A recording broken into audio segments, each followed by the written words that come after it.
Well, first of all, the Federal Reserve is an independent agency, and that means basically that there is no other agency of government which can overrule actions that we take.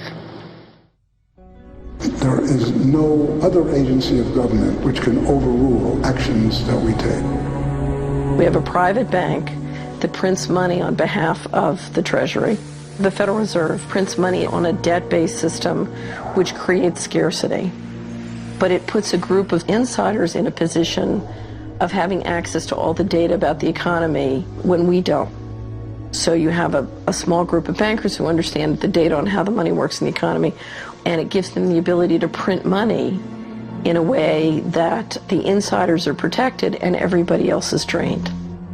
Catherine went on to compare a healthy economy to a vibrant torus, balanced, freely flowing, and energized throughout, in contrast to what's happening in our current economy.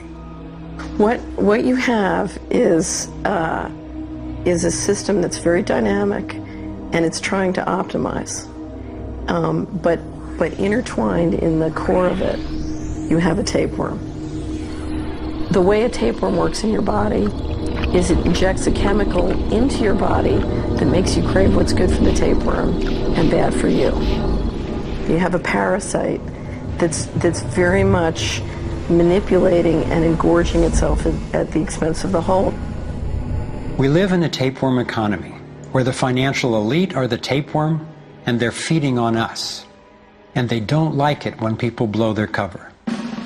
After Catherine began exposing government corruption at the highest levels, the FBI raided her company and seized its assets. She was dragged through the courts for 10 years before being found innocent.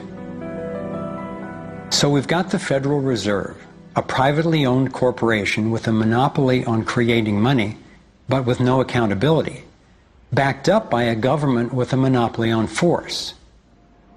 The country got sold on the Fed as an institution that would help stabilize the economy and remain independent of politics. But in fact, in close to a century of existence, the Federal Reserve has done just the opposite. Since they took charge, we've been robbed through inflation, and the purchasing power of the dollar has declined more than 96%. And the wealth gap makes it clear most of the money is going to a very few.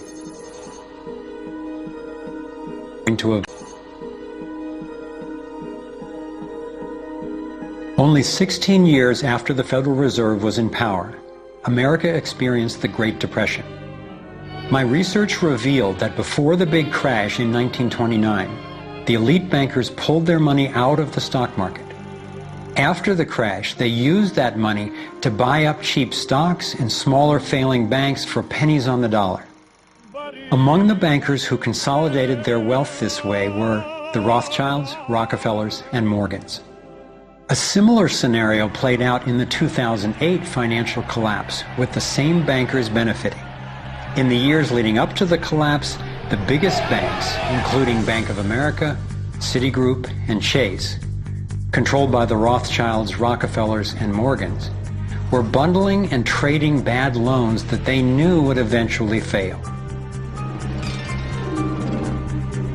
It's like putting rotten oranges in a box and selling them as grade AAA. The bundlers of the debt knew it was only a matter of time before someone would open that box and see that the content was worthless, since they were the ones who packed the boxes in the first place. When the rotten oranges, what we hear about as unsound loans, derivatives, and credit default swaps, were finally discovered, everyone was impacted. People lost their homes, their jobs, their businesses, and their retirements. Meanwhile, the biggest banks who created the problem in the first place were the ones who got bailed out. Why's that? Why would the Federal Reserve give trillions to the banks, even though the majority of Americans were against bailing them out? And why not help those most in need rather than the perpetrators of the financial collapse? My research led me to believe that the same people who created the Federal Reserve, the Rothschilds, the Rockefellers, and the Morgans, still control it, and they use this scheme to bail themselves out at our expense. Many of the banks created are still the most powerful lobby on Capitol Hill, and they frankly own the place.